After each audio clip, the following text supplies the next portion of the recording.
Hey, so I started this new series, Midlife Culture, the second journey.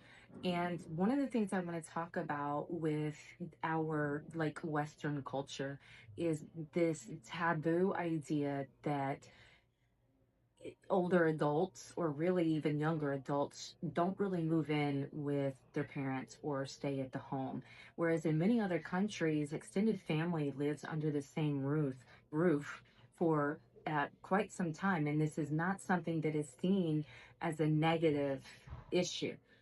In fact, sharing the same space provides a lot of great opportunity, such as sharing bills, such as helping one another, especially with elderly parents or with the younger children, and things like this.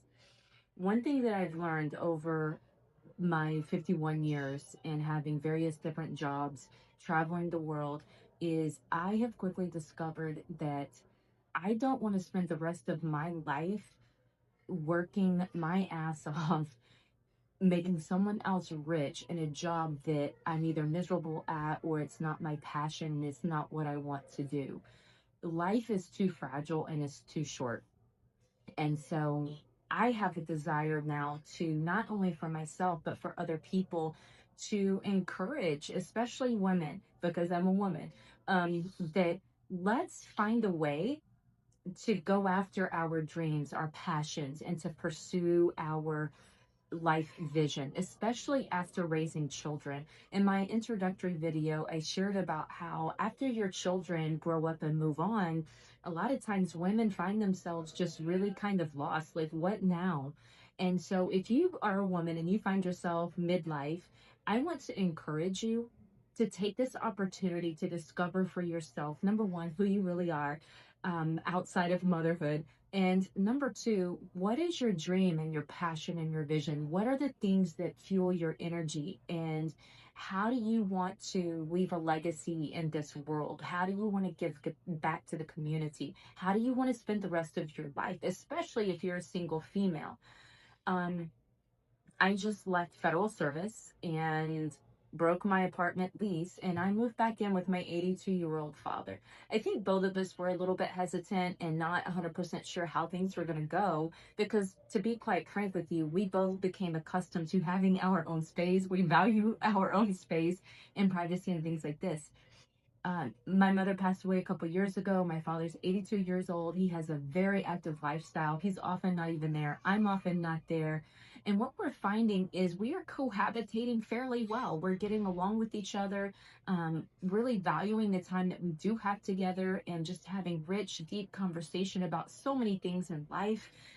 I'm able to help him with some things around the home. He's able to help me in some other ways, and more than anything with his wisdom and just the support. But if you have an opportunity to either maybe cohabitate with family, or maybe get some roommates, or maybe downsize, maybe sell some things, just start thinking about how can you make room to go after your dreams. And I want you to take into consideration cultural biases or cultural norms and think about what are some things that I can learn perhaps from other cultures that I can implement in my life that can actually help to further my dream and vision and mission for life.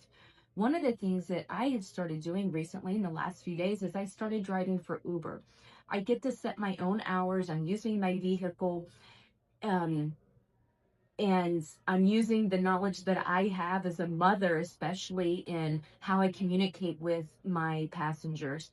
And what I have discovered is many passengers, the majority of them so far, they actually want conversation. They want human connection and interaction. A couple of them, they didn't, and that's okay. You can just let it be a quiet ride, and that's no problem. But for those who are desiring human connection, this is a great opportunity for number one, for you to interact with other people. Get out of your silo and out of your comfort zone. You get to meet a lot of great people, maybe make some connections, and you never know where those connections are going to end up. It also allows for an opportunity to make some really great tips. I'm averaging anywhere from $25 to $50 an hour driving for Uber. This is tips included. And This is just one way. And then I'm looking for other different contract jobs. I still do some executive protection here and there, and some consulting, public speaking. So just think about your skill set. Think about what you have to offer. And I just published a book. So, and it's making a little bit of money as it gets, more well known. But think about your skill set. Think about what you can do. Maybe it's cleaning homes. Maybe it's detailing cars. It could be babysitting. It could be a number of things. But just open your mind to what are the things that you could actually do to create some supplemental income while you build the thing that you want to do or while you go after the job you want. Perhaps you want to be a flight attendant and you're going to have to go through some training for that. It's okay. Go for it.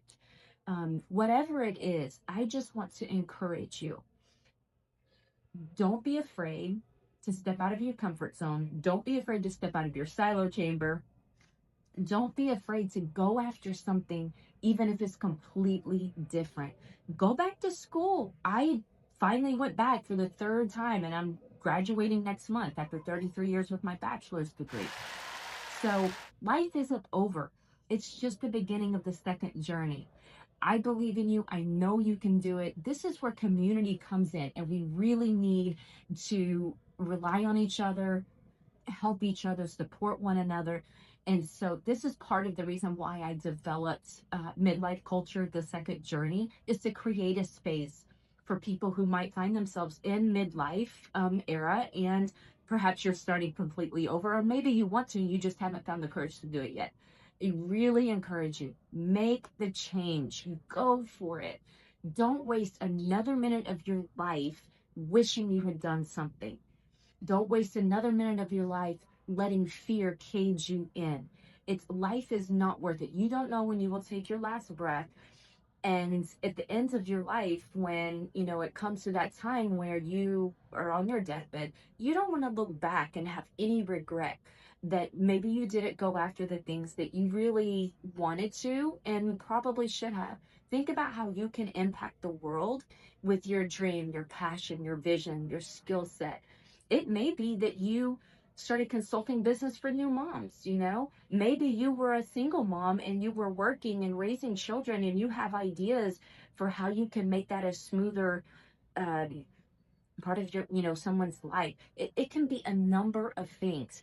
If you have, if you were interested in exploring maybe what a new career could look like for you, what you should go into, how to build a website, how to get started, just reach out in the comments and I would be more than happy to sit down with you and to talk about just the processes that I've been going through in more detail, but more than anything, listening to you and hearing your passion, hearing your skill set, your trade craft, and just help guide you in a direction so where um, you can start a new journey that you were more passionate about. So this is what I want to share today. And I look forward to learning from each of you. If you have made a major change or transition in your midlife, maybe you left a career that you were in for 20 or 30 years and you're starting something completely different, put in the comments and share with us and let us know what you've done. Let us know um, how that process is going, what it took from you to make it happen, what failures, what successes have you had. Just share some encouragement with everyone else. So, anyway, Anna Saladino, Midlife Culture, the second journey. Let's not waste another minute of our lives not doing what we're passionate about.